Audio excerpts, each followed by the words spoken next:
Good morning everyone, today we're going to be looking at another Lorus watch unboxing. I have looked at a few Lorus watches before. We're going to be looking at one that actually this model actually came from recommendation from someone who commented on one of my videos.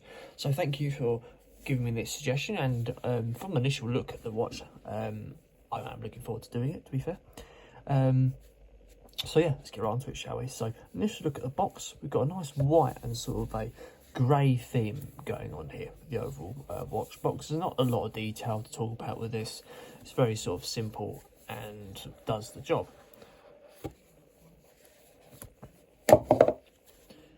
So the actual watch box, the watch is housed on a nice shiny silver cushion with your instruction manual and guarantee card all tucked away inside there.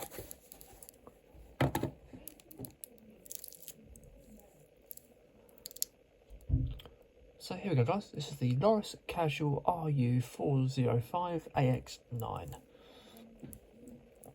It's got a 43mm case diameter with a 12mm case thickness, retails at just £80 and has a, if you go to the actual manufacturer, Lorus themselves, I think you have to pay about double. I think it's about £150 if you want to, I think the last time I checked it was about £150.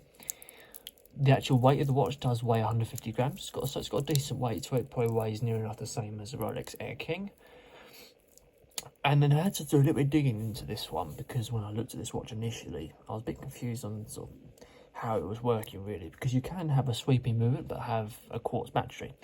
But this actual watch operates on a 4675 automatic movement with a 40-hour power reserve, which gives you plus or minus 45 seconds per day in terms of accuracy. That's quite vague really, isn't it?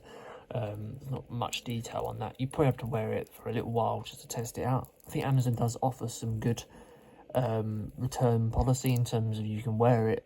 I'd probably wear it and keep the tags on and the cellophane on if you want to wear it. Obviously you just have to make do with the fact that it's got a massive strap for now, because if you start adjusting the links and stuff like that, they won't let you return it.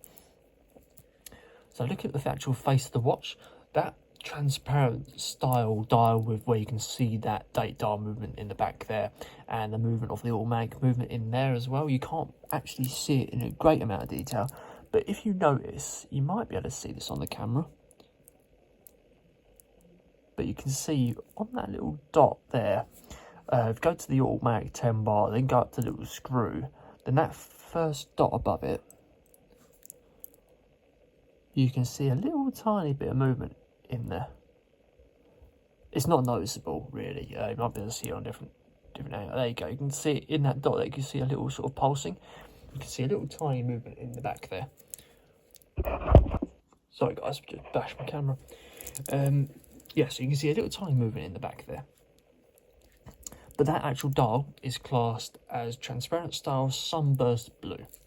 That's what the manufacturer classes it as. So I'm just going to turn that light off so you can see it in natural light. So across the top of the actual face of the watch, you've got scratch resistant mineral glass with fully luminous hands and fully luminous increments, all housed inside stainless steel with stainless steel hands and stuff like that. Nice little white tip as well on that second hand. It's quite a nice thing to see. With this watch you get 50-meter water resistance, also known as 10 bar, and the actual visual of the date dial at the 3 PM. Personally, I feel like this watch could warrant from having white increments rather than sort of that old-fashioned luminous green style. So coming down to the actual side of the watch, we've got a full stainless steel casing going on here with a brush finish on the actual crown. The crown is housed in a little bit of crown protection, as you can see here. That stainless steel polish finish is consistent all around the outside casing and on that non-moving bezel that's flat. So looking at the crown now, let's have a look at this. So with this one, I don't think you have an actual winder for it.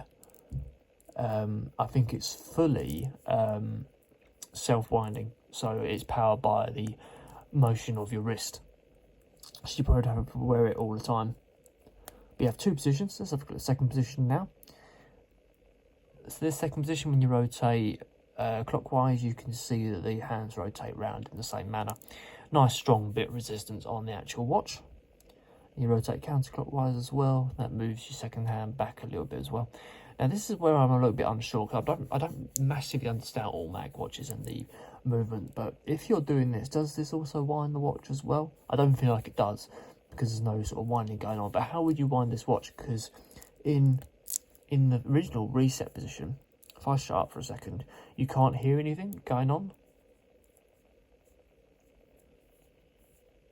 Same the other way, if I do third position, where the date dial is.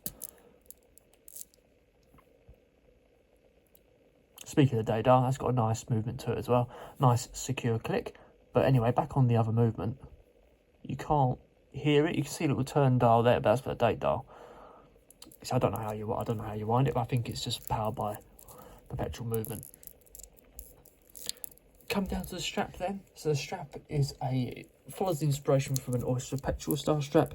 Again, a very industry-wide popular design now.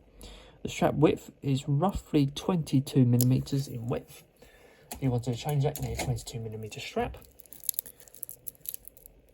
It's a cheaper style strap with you haven't got your screws to adjust the strap on the side there. You've got a little bit of tiny adjustment on the actual strap, on the clasp though. The clasp is a deployment style clasp within a cheap stainless steel interior component that's a sort of a beige grey effect really. There's not a lot to say about that really, it's just a cheaper strap. I probably would upgrade this strap for something else. You can get a decent Oyster strap nowadays for maybe £10 or £20 off eBay. I'd put it on this if I was you. It's a bog standard cheap one. Come around the back of the watch, you've got an exhibition case back as well, a nice brush finish on the outer ring and a full view of that 4675 all mag movement in the back there. Not a lot of markings on the back really, but then the back of the watch is the back of the watch, doesn't need a lot.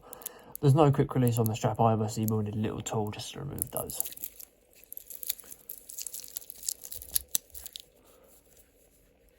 So there we go guys, that is the Lorus Casual RU405AX9. Hope you enjoyed that, and I'll see you on the next video.